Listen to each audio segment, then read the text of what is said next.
When four siblings from a tiny fishing village in the Philippines walked onto the America's Got Talent stage carrying nothing but borrowed instruments and a secret they had hidden from their mother, no one expected the toughest judge in America to wipe away tears on live television. This is the story of a family that turned pain into music, and one song into a miracle. If you believe in the power of family and faith, subscribe now and be part of stories that remind us what truly matters. The bright lights of the America's Got Talent stage in 2025 felt colder than anyone expected. Backstage, the De La Cruz family stood in a tight circle, hands joined, heads bowed. They were known back home in Cebu, Philippines, as a small family band that performed at local fiestas, weddings, and church gatherings. But tonight, they weren't just playing for applause. They were playing for their mother. Miguel, the oldest at 23, held an old acoustic guitar with scratches along its edges. Sophia, 19, adjusted the strap of her violin, her fingers trembling slightly. Mateo, 16, rested behind a compact drum setup. And little Isabel, just 12 years old, clutched the microphone like it was the only thing holding her steady.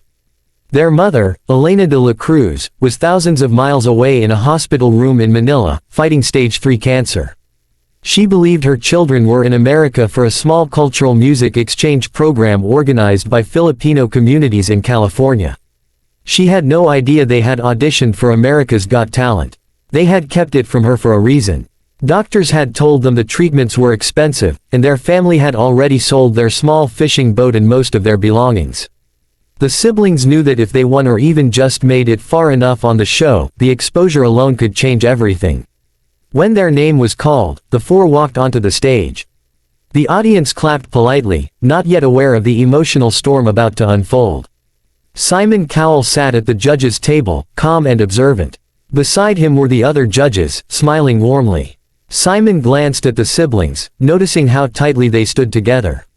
"Who are you?" Simon asked. Miguel stepped forward. "We are the De La Cruz family band. We come from the Philippines." "And what brings you here?" Simon continued. Sophia looked at her siblings before answering. "We're here for our mom." The audience quieted instantly. Miguel explained that their mother had always been their biggest supporter. She taught them their first chords, saved coins in a jar to buy their first instruments, and believed that music could heal broken hearts. When she got sick, she told them not to stop playing, no matter what. Simon leaned forward slightly. "Does she know you're here?" There was a pause. "No," Isabel whispered into the microphone. "We want this to be a surprise." The judges exchanged glances. Simon nodded slowly. "All right, whenever you're ready." Miguel strummed the first chord. It was soft, almost fragile. Sophia's violin entered like a whisper of wind. Mateo tapped a gentle rhythm. And then Isabel began to sing. Her voice was not loud, but it carried something deeper than power. It carried truth. The song was an original piece they had written called, "Stay Until Sunrise." It spoke of a mother who stayed up all night sewing clothes to pay school fees, who skipped meals so her children could eat, who sang lullabies even when she was too tired to stand. As the song unfolded, the audience felt the weight of every lyric. Isabel sang about hospital rooms and whispered prayers, about children pretending to be strong so their mother would not worry. The camera cut to Simon. His expression had changed. The usual critical sharpness in his eyes was gone, replaced by something softer. Halfway through the performance, something unexpected happened. Sophia's violin string snapped with a sharp twang that echoed through the theater. A gasp ran through the crowd. For a split second, panic flashed across Sophia's face. Miguel glanced at her. In that silent look, years of shared struggle passed between them. Without missing a beat, he adjusted his guitar playing, filling the melody that the violin had been carrying. Mateo increased the rhythm slightly, and Isabel, instead of faltering, sang louder. The broken string could have ended their moment.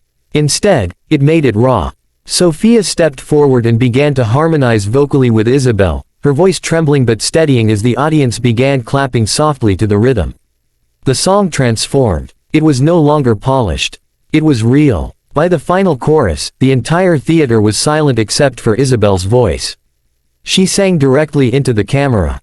"Mom, if you're watching somehow, we're not afraid. You told us music heals. Tonight, we're singing to heal you."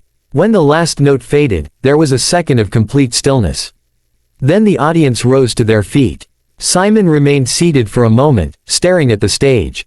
He cleared his throat, something viewers rarely saw him do. Finally, he stood up too. The applause was thunderous. When the noise settled, Simon spoke first.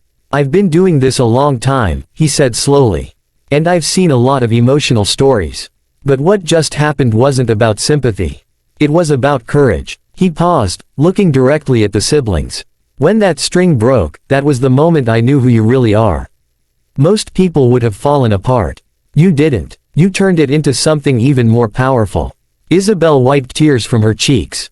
Then Simon asked the question no one expected. "Where is your mom right now?"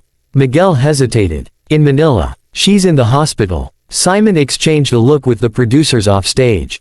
Something was happening behind the scenes. What the siblings didn't know was that earlier that day, the show's team had reached out to a hospital in Manila after hearing their backstory during auditions. They had arranged a live video connection. Simon turned back to the stage. "I think there's someone who needs to see this." The massive screen behind the siblings flickered to life. At first, it showed static. Then, slowly, the image of a hospital room appeared. A frail woman sat propped up in bed, oxygen tubes resting beneath her nose. Nurses stood quietly nearby. "Elena de la Cruz," Simon said gently, "your children have something to tell you." The siblings turned. For a second, none of them could move. "Mom," Sophia whispered. Elena's hand flew to her mouth. Tears streamed down her face. "You told me you were at a community event," she said weakly, her voice shaking through the speakers. Miguel fell to his knees. "We're on America's Got Talent, Mama," Isabel cried. "We're singing for you." The audience was crying openly now. Even the judges looked overwhelmed. Elena smiled through her tears. "I am already healed," she said. "Because I see you strong." Simon pressed his lips together, visibly emotional. He reached for the golden buzzer. But he didn't press it immediately. Instead, he said, "I don't believe in giving buzzers because of stories. I give them because of talent. And you have talent." He slammed his hand down. Golden confetti exploded from above, raining down on the stunned siblings. Isabel screamed. Mateo laughed and cried at the same time. Sophia covered her face. Miguel simply looked upward, whispering a prayer. Back in Manila, nurses clapped as Elena cried tears of joy. But the story didn't end there. In the days following their audition, the clip went viral across social media. Millions of Americans shared it. Donations began pouring in, not just from Filipino communities but from strangers moved by their strength. A well-known oncologist from New York reached out, offering to review Elena's case. A music producer offered to help them record their original song professionally, with proceeds going toward medical expenses. Yet the biggest twist came a week later. Doctors in Manila discovered that Elena's cancer had responded unexpectedly well to the latest round of treatment. Tumor markers had decreased significantly. While she was not fully healed, her prognosis improved. Miguel later said in an interview that he didn't know if it was medicine, miracles, or momentum. But he believed hope played a role. As the live shows approached, the pressure mounted. Critics online began saying they were only advancing because of their story.